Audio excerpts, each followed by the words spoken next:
while you're logging in and all that good stuff. Good morning, everyone. It is still morning. We double checked, had to make sure. Let's call to order our Jeffco Board of County Commissioners meeting for January 14th, 2025. It's good to see you all. We had a wonderful swearing in ceremony a little earlier today. And again, want to reiterate our thanks to the community, to our Jeffco team members, and to other county electeds who joined us for that event. Our clerk this morning is Katie La Liberté, and our host is Michaela Zamora, who will handle requests for public comment and public testimony sign up in the chat for those of you who are joining us virtually. There are several ways to join our hybrid meeting, all of which are listed on our website at jeffco.us. And as a reminder, hybrid meetings are held in person and virtually. You are always welcome to reach out to the Board of County Commissioners on the county's website. The website is jeffco.us, or you can also email all three of us at commish@jeffco.us. We'd also like to remind everyone, please silence your phones. We appreciate that very much. And next, we'd ask that you join us in the Pledge of Allegiance.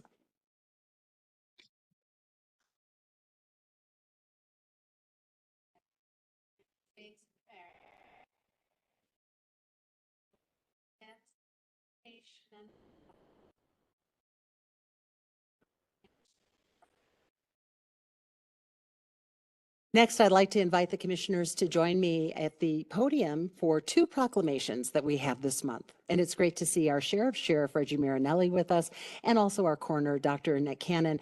We're going to start first with the National Radon Action Month proclamation.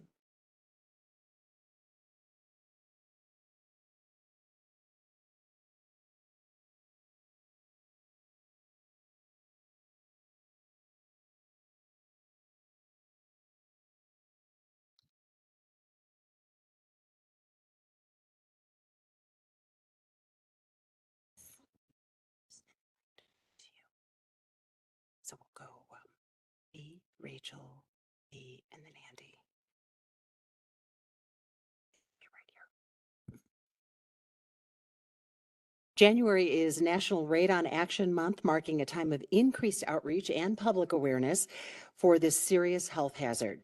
Radon is a colorless, odorless, radioactive gas that occurs naturally through the breakdown of uranium in soil and rocks.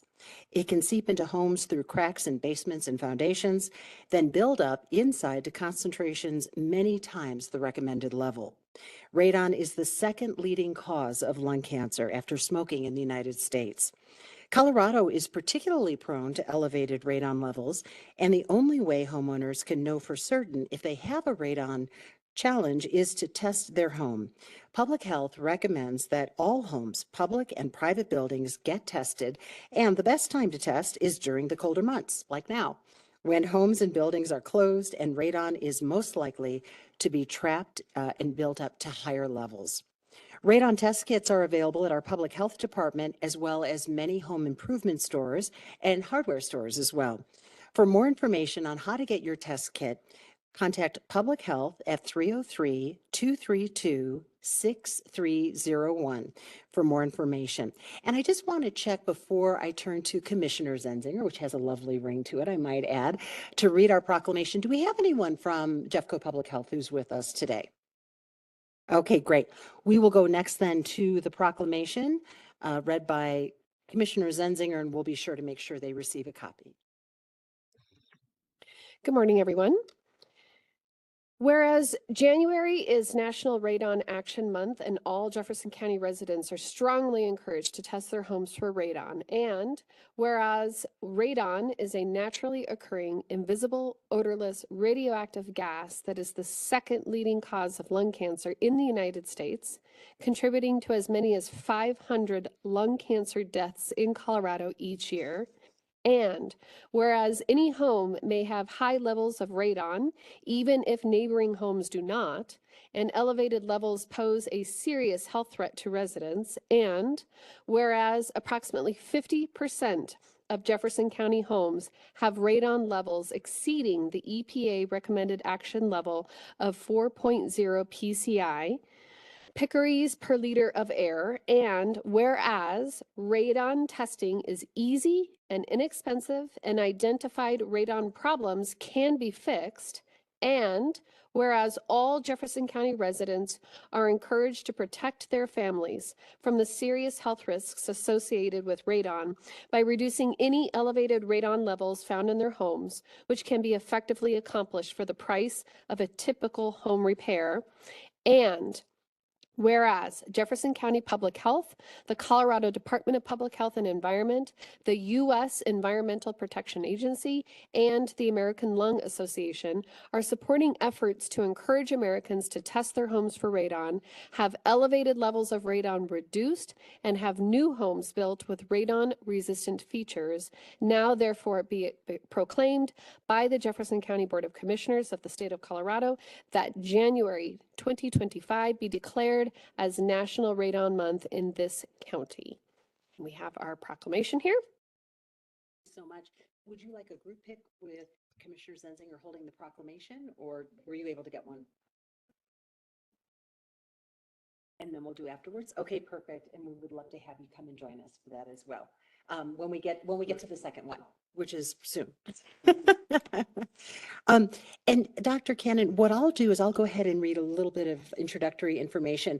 Would you like to say a few words before Commissioner Kerr reads the, okay, perfect. We'll have you come on up in just a moment. Our second proclamation today is for the Medico-Legal Death Investigation Professionals Week, which is recognized January 19th through the 25th, 2025. This is a designated period to honor and recognize the vital contribution of professionals and allies who investigate deaths. And we're so grateful to have with us this morning our own Dr. Annette Cannon, who is our coroner for Jefferson County. You and your team do extraordinary work, and we know that it's trying, that it's stressful, but also the care and the love that you show to families who've been through incredible tragedy means a lot. And Sheriff, same for your team with the victims advocates as well. We really are grateful for you all. These experts, including medico-legal, I had to practice that a few times, death investigators, coroners, medical examiners, forensic pathologists, forensic autopsy technicians, administrative staff, and others play an essential role in public health and safety in our communities. Again, we want to thank all of those professionals who work on behalf of the county. And next, I'll turn it over to Commissioner Kerr to share the proclamation. I don't think she wanted. Did you want to say a few words or no? She wanted to say a few words. Okay. But yeah, but that was the plan. If you did so. Great, thank you. So whereas one coroner, one chief deputy, and 12 deputy coroners, medico-legal death investigators provide services in Jefferson County and are the cornerstone of death investigations in the state of Colorado. And whereas these professionals represent decedents, their families, and communities to ensure that suspicious, violent, unattended, unexplained, and unexpected deaths occurring in their jurisdiction are investigated. And whereas the Jefferson County coroner aims to attain the highest quality medico-legal death investigation standards, which are consistent with national and international standards, and through maintaining office accreditation. And whereas with a renewed emphasis on ethical, qualified, independent, and thorough death investigations, deputy coroners, medico-legal death investigators have established themselves as an indispensable component of the public health and law enforcement systems, effectively speaking for those who can no longer speak for themselves. Now, therefore, be it proclaimed by the Jefferson County Board of Commissioners of the state of Colorado that January 19th through 25th, 2025 be declared as Medico-Legal Death Investigation Professionals Week in this county. Thank you.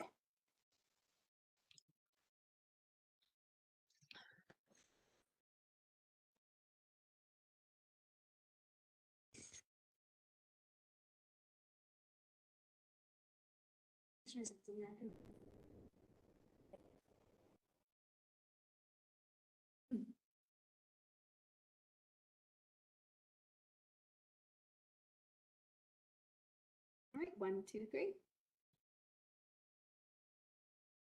Right? Okay. Thank you. Commissioner Stay.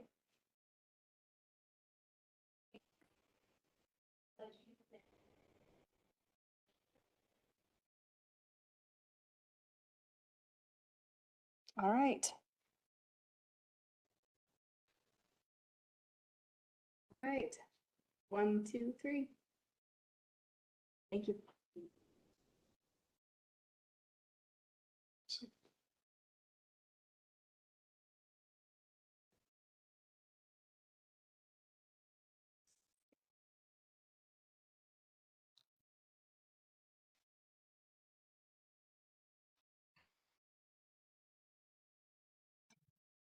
Next on our agenda is public comment, and the board will take up to 15 minutes for public comment. If needed, we have additional time for public comment for individuals who don't have an opportunity to speak. During the first half of our meeting, we have 3 people who've signed up for public comment. We'll also check to see if there's anyone else in the boardroom who'd like to address the board or anyone online as well. If you're joining virtually, a friendly reminder to please log into our meeting using a computer. Please send a note in the chat to the host with your full name, address, and the topic. When it's your turn to speak, the host will give you permission to unmute yourself, and the chat function is seen only by the host and no comments are retained for the record. We have 3 folks who have signed up. Is there anyone in the hearing room who would also like to address the board who has not had an opportunity to sign up to speak during public comment? All right, great. We'll begin first with Joan Poston.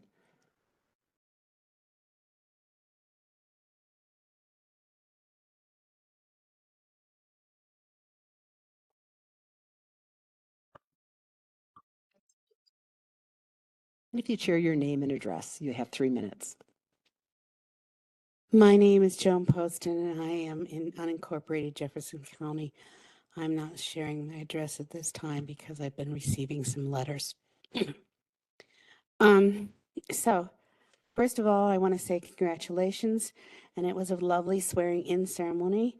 I think you all have had a good time. I was somewhat surprised at how many district attorney deputies there were. I see the coroner's office has 12. I don't know how many the DA has. There's a lot of people in this room. So I have come back because I'm now no longer going to try to persuade. I am entering facts into the record. The first fact that I'd like to enter today is that recently there has been media coverage, and I have talked to some people about insurance cancellations in the zip code 80401.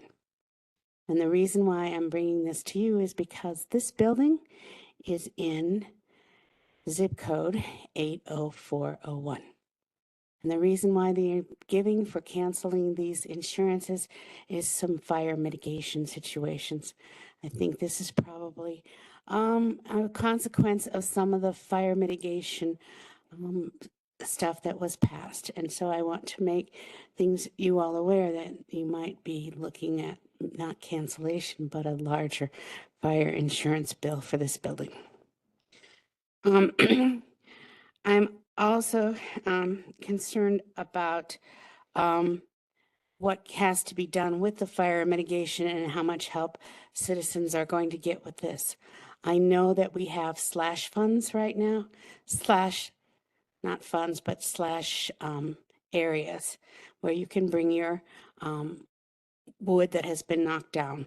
The reason why I'm mentioning this is because you're charging $25 for the for leaving a truckload of wood in these slash piles, and it's $75 for the county to get rid of that slash pile.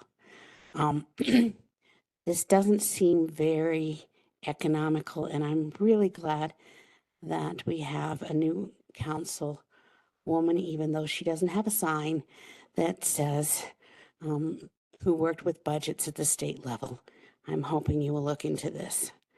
I also want to bring forward that Open Space is looking at some Peeble mouse studies in some of these areas that they're putting together for making one giant park from Jefferson County up into the north. Peeble Mouse was something they did in the 70s, and the only reason I'm bringing this up is because in California they've had a little problem with water and saving smelt. Austin, your time is up. Thank you very much. Thanks for your comments. Next, we have, I believe it's Sean Haggerty. Mr. Haggerty, if you'd come forward, please, and share with us your address, and you'll have 3 minutes to address the board. Following Mr. Haggerty, we have Natalie Menton. I'm Sean Haggerty. I'm at Balsam and 14th Avenue. I'm here in 3 areas. Number one, unfortunately, I'm in the insurance industry, and 80401, at least one company appears to be excluding you from insurance coverage. I'm also concerned about Colorado being a fire state, and I'm here to encourage some coordination among the insurance commissioner's office. I'm glad to see you had a beautiful swearing-in ceremony. And Commissioner Zenzinger, I'm hoping your experience can be useful because you have some experience with some rather touchy issues with the state. There are 3 areas that I'm hoping for coordination. Unfortunately, along 14th Avenue, the number of gun violence, the deaths, the challenges, both from legal and illegal individuals in the city is increasing. We have Tren de Aragua at 20th and Pierce. That particular gangster group, unfortunately, is not the only ones in the city of Lakewood. It impacts Jefferson County, but I'm hoping you can coordinate efforts. A prior police chief, Ron Burns, had a very good neighborhood watch program set up for residences. Unfortunately, it did not include businesses. What I'm encouraging is increasing cooperation, both from the business community, which right now is getting absolutely slaughtered, both in terms of their losses from shoplifting and other crimes, and the insurance impact. And all of us are paying incredibly higher prices for our auto insurance coverages with the thefts of cars and everything else. And unfortunately, the homeowners insurance costs are going through the roof as well. As a fire state, there are a whole number of things that we need cooperation and coordination in. One of the problems I see, perhaps not with Jefferson County so much, but we have a need for affordable housing. Unfortunately, some of the building requirements don't exactly coordinate that. One area I just want to point out for general information, it's a good idea for many buildings to be fire sprinklered. Unfortunately, for residential homes, the additional cost and the net long-term benefit may not be appropriate. There are a number of insurance companies now that will refuse to insure any home that's had 2 water damage claims any time in its existence. So I just want to point out things that don't generally get addressed. And I think those are areas that perhaps some additional investigations and coordination between public and private entities is useful. I unfortunately happen to live a couple blocks away from Recovery Works, which is the old Harley Davidson shop. A very different form of homeless is there than 1 block away from what was at Main Street Ministries. We're going to have some really tough issues come up with how we deal with both the criminal issues and the immigration issues that are here. And I'm hoping that moving forward, we can take a slightly broader look at how we handle that. The amount of criminals that are here, they're a very small portion of the immigrant population. However, they are here in a problem. I happen to be a first-generation immigrant. My dad came through Ellis Island. His father fled County Mayo, Ireland. Because he was literally an assassination attempt. His twin brother was killed there. So I Thank you. appreciate both of these, but thank you. Thank you for your comments. We hope you'll stick around for commissioner reports at the end because you'll hear more about wildfire for sure. There's a lot happening on the insurance front. Ms. Menton, please come forward. Thank you. Natalie Menton, Jeffco resident. I have given a copy of what I'm going to read here to Public Information, Public Affairs, so they can share it with you, and I will be hoping to get an email response, legal response, whether it's the county attorney, the county commissioners. So I will start with reading the letter here, and the subject is property tax caps. This subject is compliance with House Bill 24B-1001, the property tax cap, the comprehensive property tax reform created by the special session. So in August 2024, Colorado General Assembly special session resulted in House Bill 24B-1001 1001, whichever you'd like to call it. A compromise following property owners calling for property tax limits and the momentum behind Proposition 50 and 108.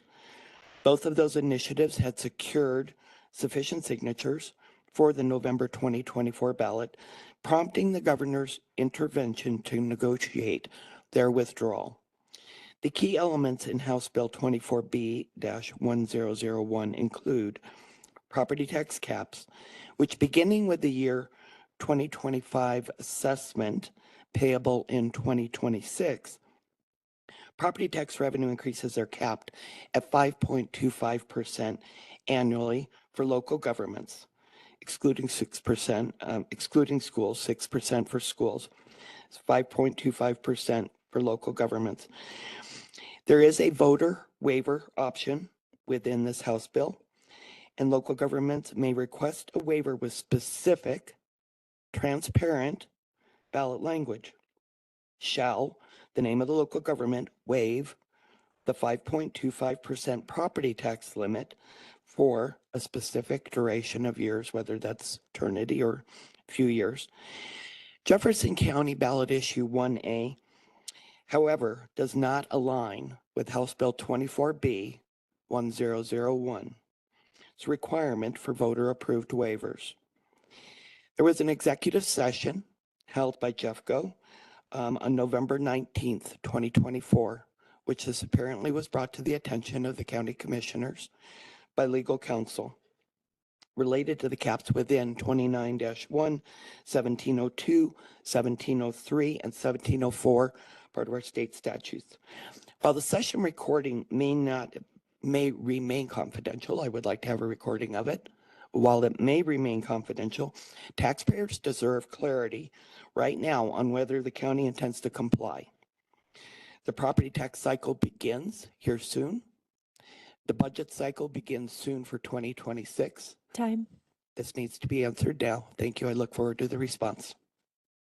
Thanks so much, Ms. Menton. Is there anyone else online who would like to comment at this period, during this period? Yes, I have Carolyn Farbman to have public comment. Great. Ms. Farbman, will you please go ahead with your comment? Please begin with your address, and you have 3 minutes. Address is 9733 Kipling Street. I live in Westminster, Jefferson County. My name is Carolyn Farbman. In your staff briefing today, the airport director will be presenting about a letter to the FAA about raising the minimum pattern altitude around the airport to 1,000 feet. I'd like to use this as an example of how the county should also engage with the FAA to address safety concerns around repetitive training operations in the pattern, such as touch and goes. RMMA's unique characteristics make these operations unsafe, not just for pilots, but for the people on the ground. The FAA mandates aircraft maintain at least 1,000 feet above congested areas for safety. Flying below this height increases collision risks and reduces time to react during engine failures. RMMA is completely enclosed in by residential areas, schools, and sensitive land uses. However, repetitive training operations in the pattern, such as touch and goes, where aircraft land briefly and take off again, are considered landings and taking offs. When landing or taking off, aircraft are exempt from the FAA's 1,000-foot rule, allowing planes to repeatedly circle in this pattern at much lower altitudes. There are also density altitude risks at RMMA. Its high elevation paired with warmer weather makes repetitive training in the pattern especially unsafe. The FAA density altitude pamphlet says, at higher elevations and temperatures, safe operations become impossible. When I connected with the FAA Flight Standards District staff, whose focus is on altitude safety violations, they have told me to expect training aircraft to fly as low as 500 feet above my neighborhood in the summer. When I asked an aviation safety inspector or manager what specific altitude would be considered unsafe in the pattern, they said, quote, there really isn't a specific altitude that is a gotcha altitude in the case of takeoff and landing operations. It's more of a case-by-case basis. For instance, if a pilot were to take off and then fly a circuit around the airport at 200 feet above the rooftops, that would be something we'd look into. RMMA is also surrounded by wildlife hazards, including the Great Western Reservoir and Stanley Lake, areas the FAA defines as incompatible land use. According to RMMA's wildlife hazard assessment, local wildlife poses substantial aviation risks, with 78% of bird strikes occurring below 1,000 feet. These repetitive training operations fly over and near neighborhoods and schools adjacent to these FAA-defined hazards. I'm asking Jefferson County to prioritize public safety by ensuring the voluntary noise abatement plan includes a simple provision: avoid repetitive training operations on the airport. This should be paired with a data-driven accountability period, where repeated violations lead to mandatory restrictions. Under Grant Assurance 22I, the county has the authority to limit operations for safety reasons. These actions align with the county's obligation to protect its residents' safety and well-being. Thank you. Ms. Farbman, thanks so much for taking the time and for sharing your comments with us this morning. Is there anyone else online who'd like to address the board? No one online. Great, thank you. This will then close this portion of public comment. And thanks to everyone for being here and sharing your thoughts with us. Next, we have the approval of the minutes dated December 17th, 2024. May I have a motion to approve? I move for the approval of the minutes dated December 17th, 2024. And may I have a second? Second? Thank you so much. Ms. La Liberté, would you please call the vote? Commissioner Kerr, Aye. Commissioner Zenzinger, Aye. Commissioner Dahlkemper. Yes, and that motion passes. Next, we have 18 items on the consent agenda. Commissioners, would either of you like to take an item off the consent agenda? No, thank you. Okay, thank you. May I have a motion to approve items 7.1 through 7.18? I move for the approval of consent agenda items 7.1 through 7.18. Second? Second? Thank you so much. Ms. La Liberté, would you please call the vote? Commissioner Kerr, Aye. Commissioner Zenzinger, Aye. Commissioner Dahlkemper. Yes, and that motion passes. Next is, I've got double eyes now, you know, aye. Five senators Excited. now. Think that through. Next is our regular agenda, and we have no agenda items on our regular agenda. We have one item for the Law Enforcement Authority, so we'll now adjourn as the Jeffco Board of County Commissioners and reconvene as the Board of Directors for the LEA. May I have a motion to adjourn and reconvene as the LEA? I move we adjourn as the Board of County Commissioners and convene as the Law Enforcement Authority Board of Directors. Is there a second? Second? Thank you. Ms. La Liberté, would you please call the vote? Commissioner Kerr, Aye. Commissioner Zenzinger, Aye. Commissioner Dahlkemper. Yes. And that motion passes. Next, may I have a motion to approve item 9.1? I move for the approval of LEA Agenda Item 9.1. Second? Thank you. Ms. La Liberté, would you please call the vote? Director Kerr, Aye. Director Zenzinger, Aye. Director Dahlkemper. Yes. We will now adjourn as the Board of Directors for the LEA and reconvene again as the Jeffco Board of County Commissioners. May I have a motion to adjourn and reconvene as the Board of County Commissioners? I move we adjourn as the Law Enforcement Authority Board of Directors and reconvene as the Board of County Commissioners. Second? Ms. La Liberté, would you please call the vote? Director Kerr, Aye. Director Zenzinger, Aye. Director Dahlkemper. Yes, and that motion passes. Thank you. Next is the hearing consent portion of our meeting. We have no items on the hearing consent agenda. We have next the hearing regular portion of our meeting with no items as well. We now have our second round of public comment. Is there anyone in the boardroom or online who has not had an opportunity yet to address the board on an item not on the agenda who'd like to do so at this time? No one online. Would you like, thank you so much. Would you like to come forward and address the board? Thanks for being here. There's a community member behind you, so no.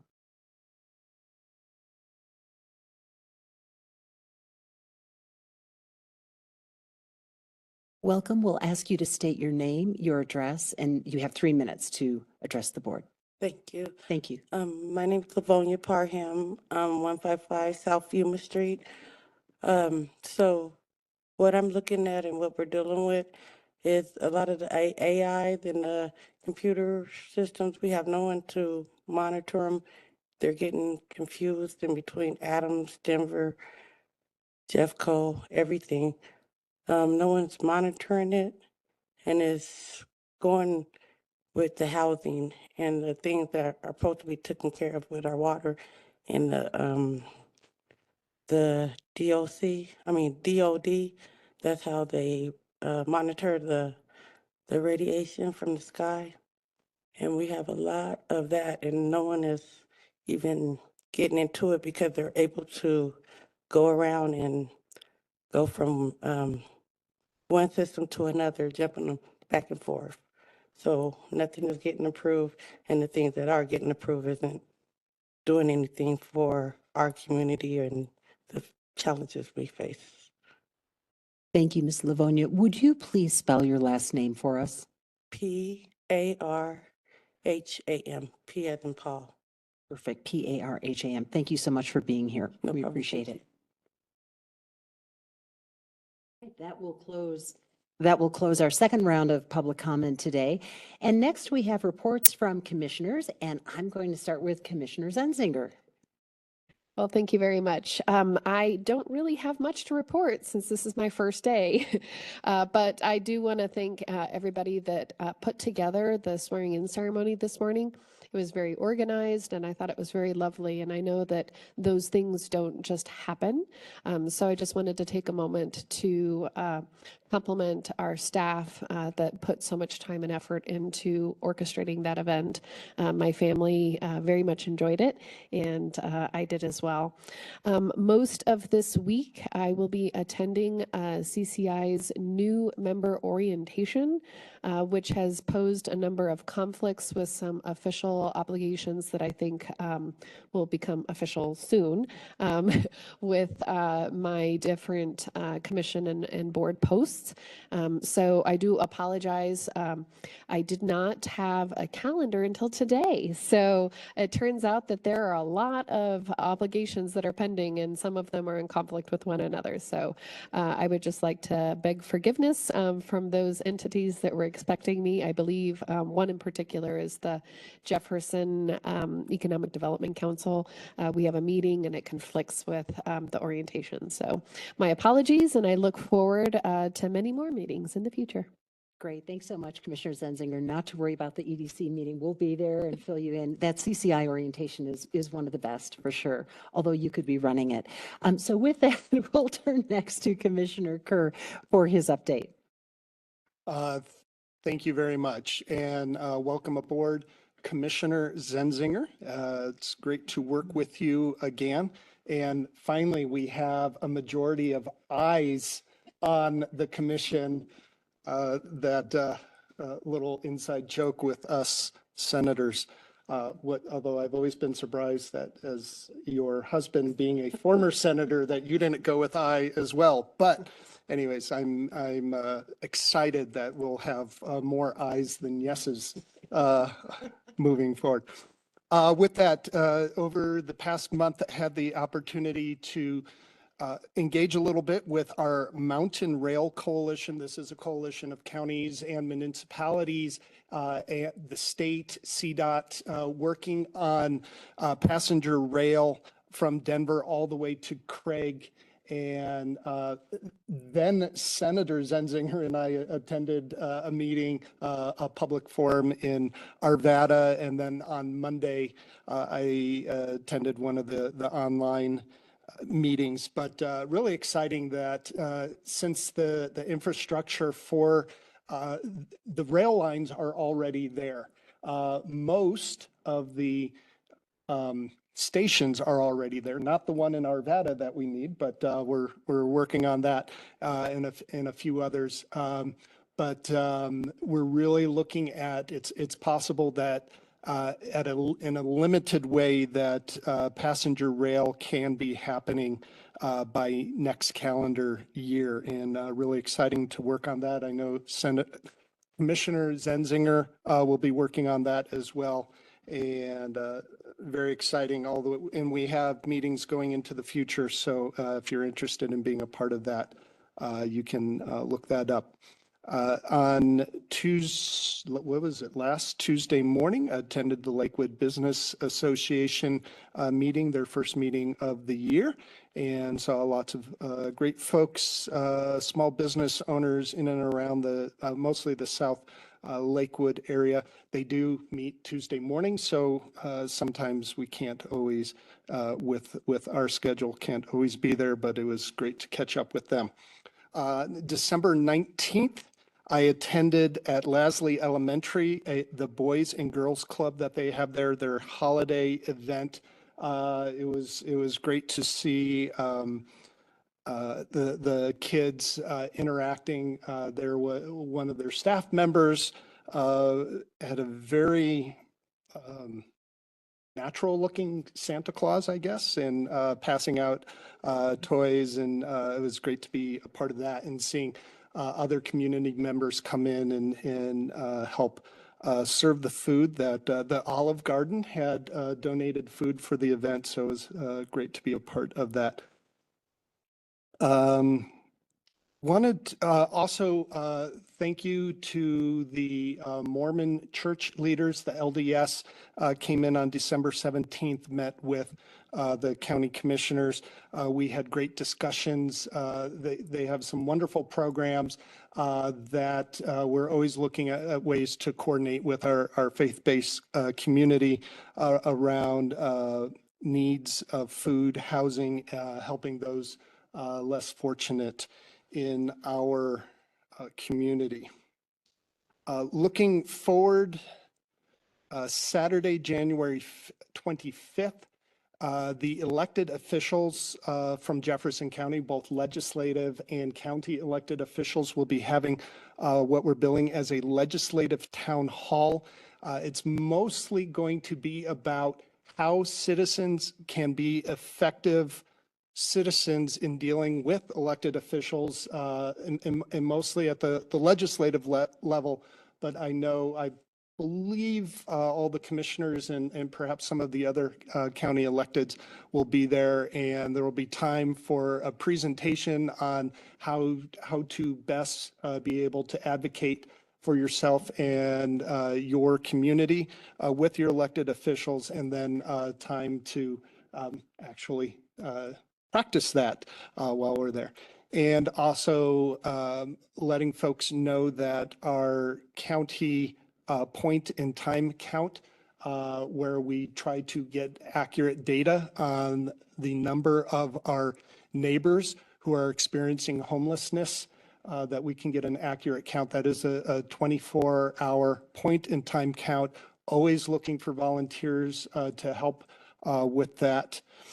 And just on a personal level, thank you to our staff for the last 4 years of my service. Looking forward to continuing the next 4 years working together. I really appreciate all of the interactions we have. As I think was stated a little earlier, we don't always see eye to eye on everything, but as from my experience, we have the most professional government employees that I have ever had the honor of working with here in Jefferson County. So thank you, staff. Great. Thanks so much, Commissioner Kerr, and a huge congrats to both of you. Welcome, Commissioner Zenzinger. It's so wonderful to have you with us. And Commissioner Kerr, big congrats on your second swearing in. I also wanted to touch on one of the issues that came up a little bit earlier during public comment and just step back for a moment, because as many of you know, we are watching very closely what is happening to our first responders and residents and others in the greater LA area as just catastrophic, devastating fires ravage that area. And certainly early lessons learned already coming out of those conversations, but we're very much keeping them in our hearts and in our minds. You know, we have done a lot over the last several years focused on how do we build wildfire resiliency in Jefferson County, because Colorado is at among the top states for wildfire risk, and Jefferson County is certainly at the top among counties. So we do a lot of work with our Jeffco Wildfire Commission, which is meeting next month month to actually set priorities for 2025 and 2026.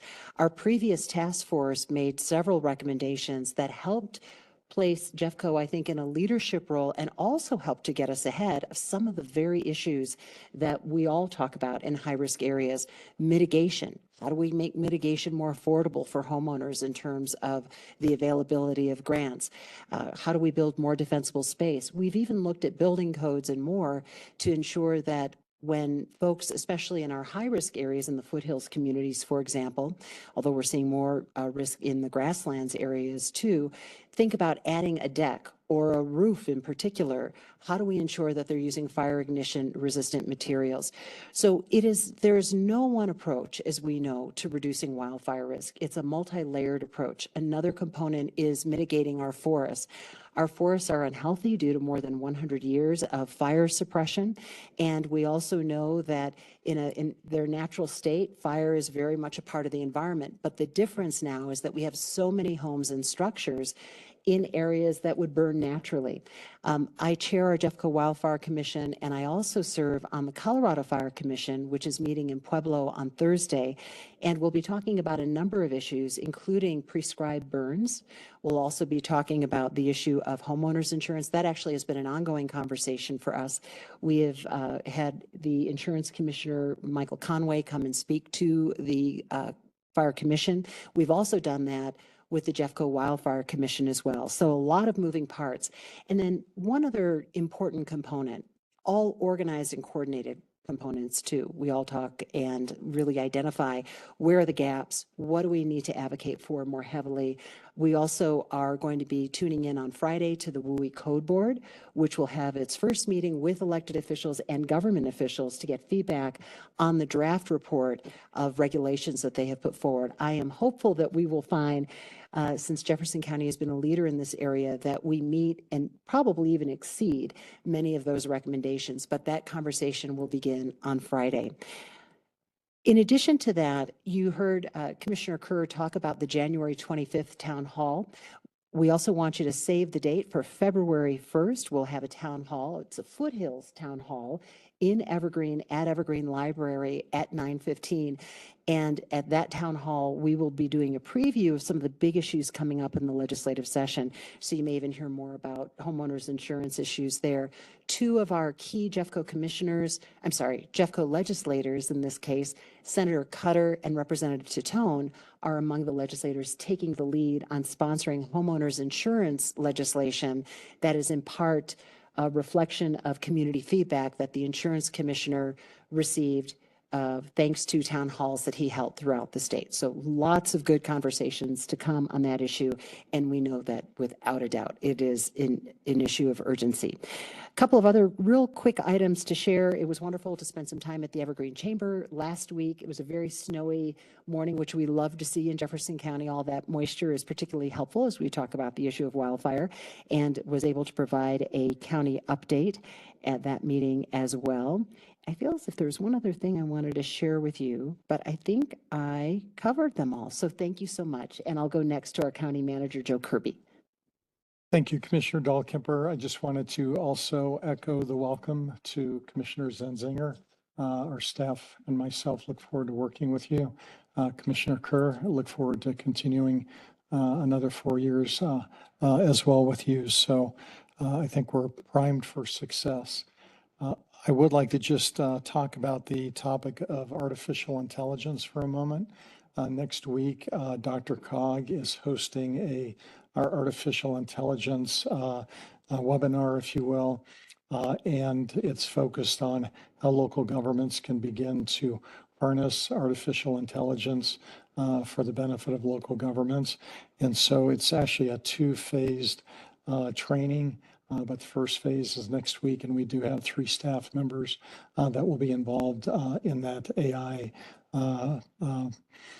session, and then the follow-up as well. So I really see DRCOG stepping forward in this field to help local governments figure out what best practices are and how we can really leverage artificial intelligence in a beneficial way. Great. Thanks so much, Joe, for that update. Really appreciate it. There was one more thing. And just on behalf of the Board of County Commissioners, really wanted to thank Sheriff Marinelli and her incredible team because last week, I think it was January 9th, was National Law Enforcement Appreciation Day.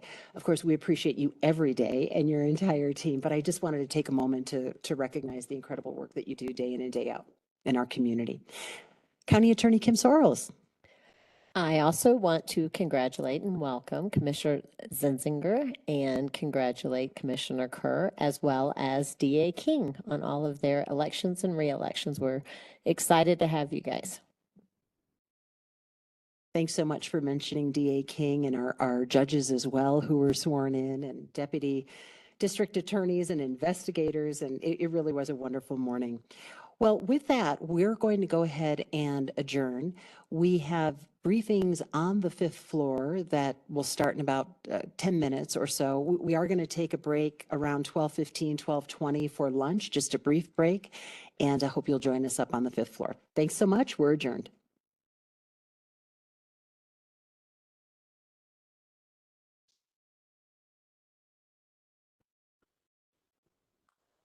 Doesn't